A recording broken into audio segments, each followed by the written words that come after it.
Good morning बच्चों। आज हम हिंदी का 21वां पाठ पढ़ेंगे। लेसन 21। पाठ का नाम है हलीम चला चांद पर।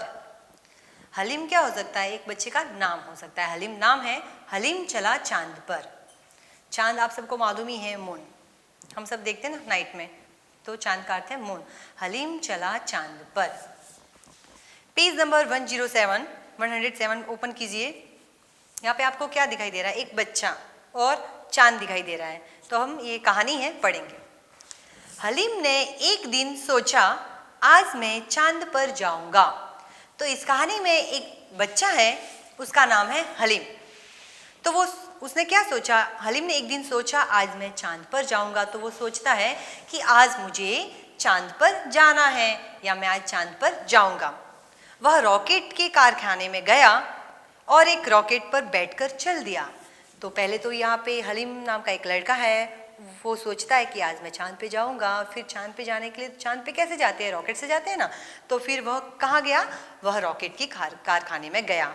फिर और एक रॉकेट पर बैठकर चल दिया। फिर रॉकेट के ऊपर बैठ गया और चांद की सैर पर गया। पेज नंबर 108 टर्न कीजिए। पेज 108। चलते चलते अंधेरा हो गया। हलीम को डर लगने लगा।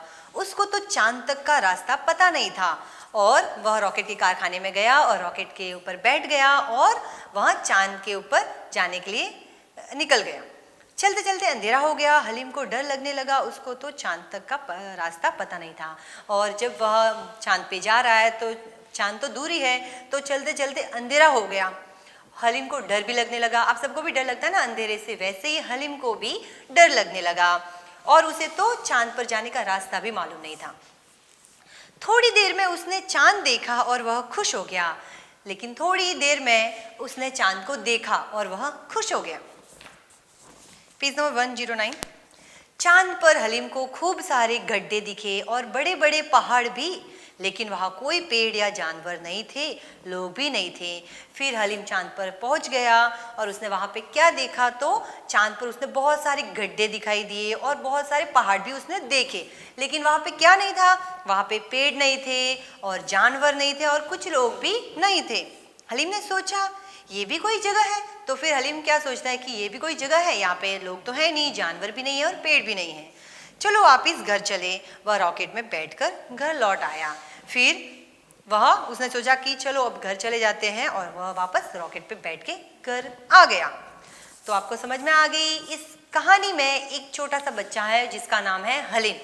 तो एक दिन वह सोचता है कि मुझे चांद पर जाना है और आज मैं चांद पर जाऊंगा। फिर वो क्या करता है? रॉकेट के कारखाने में जाता है और रॉकेट पे बैठ जाता है और चांद के ऊपर जाने के लिए तैयार हो जाता है, निकल जाता है। फिर जाता है तो देर हो जाती है, क्योंकि चांद तो दूर है, तो अंधेरा होने लगता है। उसे डर भी लगता है, लेकिन थोड़ी देर बाद उसे चांद दिखाई देता है और वो खुश हो जाता है। लेकिन जब वह चांद के ऊपर पहुंचता है तो उसे वहाँ क्या दिखाई देता है? गड्ढे दिखाई देते हैं और पहाड़ दिखाई देते हैं। लेकिन उसे न तो वहाँ पे कोई पेड़ दिखाई देता है, न कोई जानवर, न ही कोई इंसान दिखाई देता है। फिर वो क्या सोचता है कि ये भी कोई जगह है, चलो अब मुझे घर लौटना चाहिए, और वापस वहाँ रॉकेट पर बैठकर घर आ जाता है।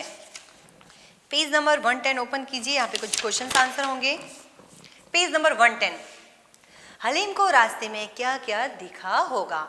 तो जब हलीम चांद पर जाता है तो बीच में बहुत सारे कुछ चीज़ें आती है। तो यहाँ पे क्वेश्चन है कि उसे क्या दिखाई दिया होगा?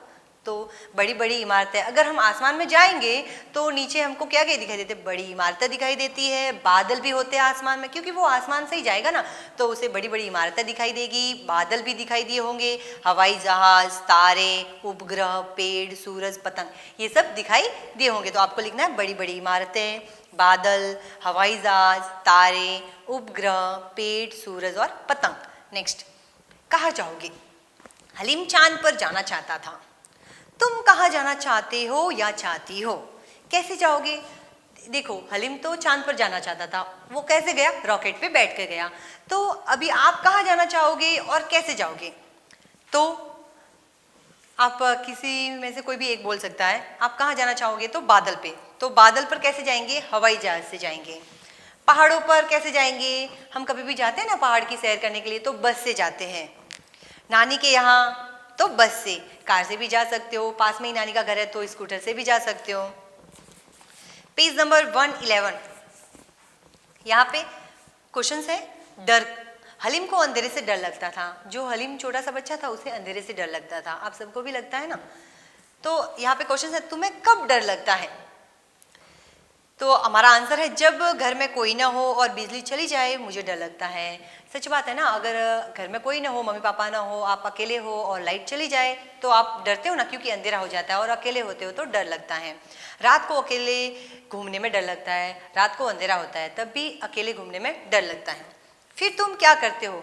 अगर आपको डर लगता है तो आप क्या करते हो?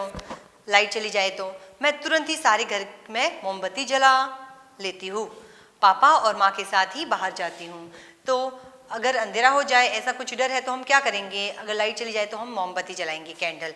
और अगर बाहर जाना है तो हम किसके साथ जाएंगे? मम्मी या पापा के साथ जाएंगे, अकेले नहीं जाएंगे क्योंकि हमें डर लगता है। नेक्स्ट क्वेश्चन है चांद और सूरज का चित्र बनाओ। तो यहाँ पे आपको चांद का चित्र बनाना है, उसमें कलर करना है और नाम लिखना है चांद। फिर आपको सूरज का भी चित्र बनाना है, उसमें कलर करने हैं और नाम लिखना है सूरज। Thank you.